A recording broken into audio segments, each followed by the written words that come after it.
There's something profoundly wrong with the flour sitting on your kitchen shelf. For thousands of years, flour wasn't just an ingredient, it was life itself. It fed armies, sustained families, and powered the laborers who built the cathedrals and castles still standing today. Yet the flour we eat now may quietly be undermining our health.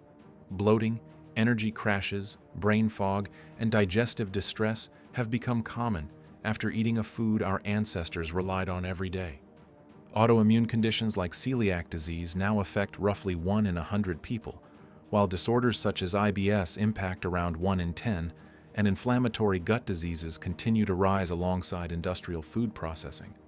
So what changed? Not your body. It's the flour. By the end of this video, you'll understand why flour was once a nutritional superfood and why modern flour behaves more like a metabolic shock to the body than real food. Medieval flour was whole grain in the truest sense. Every kernel contained its full complement of bran, germ, and endosperm minerals, fiber, natural fats, and enzymes all intact. Flour wasn't a processed commodity, it was a complete food. Farmers stored grain long-term, often for months, but milling usually happened just before use. That was crucial. Whole grain flour begins to lose nutrients and develop rancid flavors when exposed to air because the germ oils oxidize quickly. And here's a detail most of us never think about. Have you ever smelled flour that's actually gone rancid? Well, most people haven't, because modern flour is processed in a way that removes the very part that can spoil. That alone tells you something fundamental has changed. Medieval grain itself was a living system, genetically diverse and far less standardized than modern wheat flour. Varieties like einkorn, emmer, and spelt thrived across local soils and climates. Each stalk was unique, providing resilience against disease and environmental stress. Modern research helps explain why this mattered. A long-term study from today's time tracked the health and eating habits of over 160,000 women for up to 18 years, and found that those who consumed an average of 2 to 3 servings of whole grains per day, similar to the grains eaten by many medieval peasants, had a 30% lower risk of developing type 2 diabetes and reduced markers of systemic inflammation compared to those who rarely ate whole grains. But this result didn't come from bread alone. To understand why it worked, we have to step back, away from the loaf and into the flour itself. When people hear the word superfood, they think of something exotic or newly discovered. But for most of human history, the most powerful superfood on Earth was something far more ordinary: flour. The nutrient density of medieval flour was extraordinary. Minerals, B vitamins, fiber, and vitamin-rich fats weren't added later. They were already there, physically inside the flour itself. Iron, magnesium, zinc, copper, manganese, along with B vitamins like thiamine and niacin that drive energy metabolism, were naturally embedded in the grain's bran and germ. Even by modern standards, just 100 grams of whole grain flour can provide a significant share of daily requirements, nearly a third of magnesium and zinc, close to half of copper, and more than a full day's worth of manganese. Now scale that to medieval reality. For much of Europe, people didn't eat a slice or two of bread. They ate 2 to 3 pounds of bread per person per day, bread made from this flour, and it meant their primary calorie source also delivered the nutrients critical for life: B vitamins for nerve function and energy, magnesium for muscles and metabolism, iron for oxygen transport, zinc for immunity, and natural fats from the germ that made all of it usable. This is why flour quality mattered. When society shifted toward refined white flour, calories remained, but the nutritional foundation disappeared. And historically, this is when deficiency diseases began appearing more frequently in populations that relied almost entirely on refined grain. Fatigue, nerve disorders, anemia, and related problems that had been far less common when whole grain flour was the norm. So medieval flour wasn't powerful because people ate more of it. It was powerful because what they ate still contained what the human body actually needs. And here's the part most people never hear about. When we talk about medieval flour, we're not just talking about what nutrients it contained, but how they existed. Because the real difference isn't listed on a nutrition label at all. Medieval flour still had its food matrix intact. In medieval flour, minerals, vitamins, fats, and fiber weren't isolated or stripped out and added back later. They were physically embedded in the flour's natural structure, locked into the bran layers and the germ. As the body broke that structure down, those nutrients were released gradually in the way human digestion evolved to handle them. Bread made from this flour provided steady, sustained energy, not the rapid blood sugar spikes we now associate with white bread.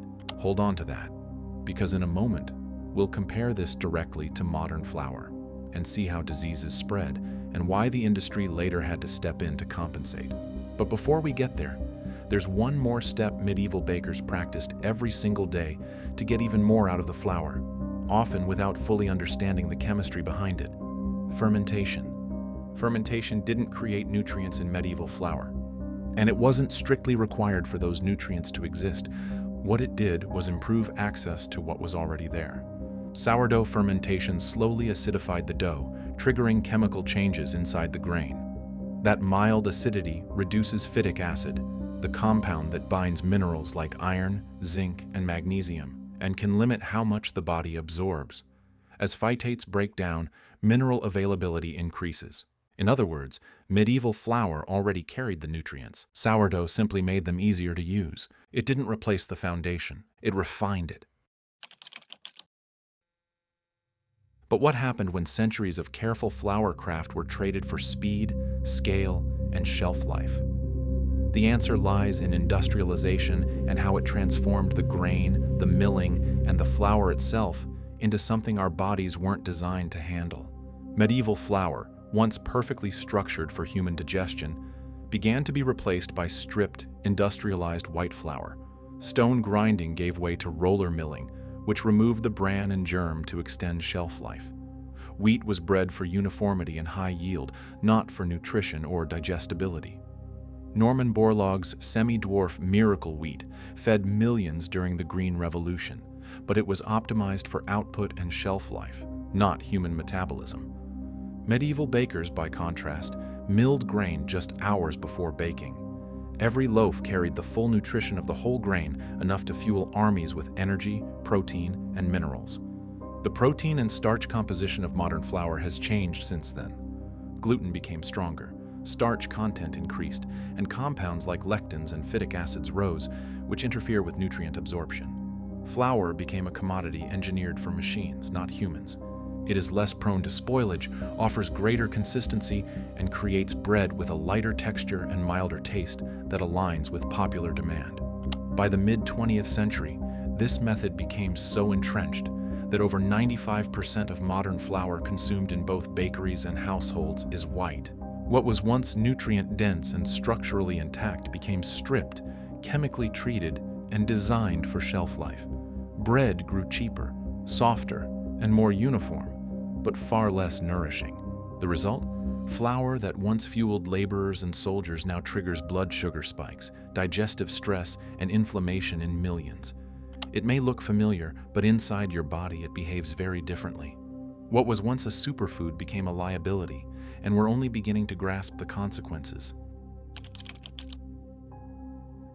So if industrialization rewrote the rules of flour, what does that mean for the bread on your plate today?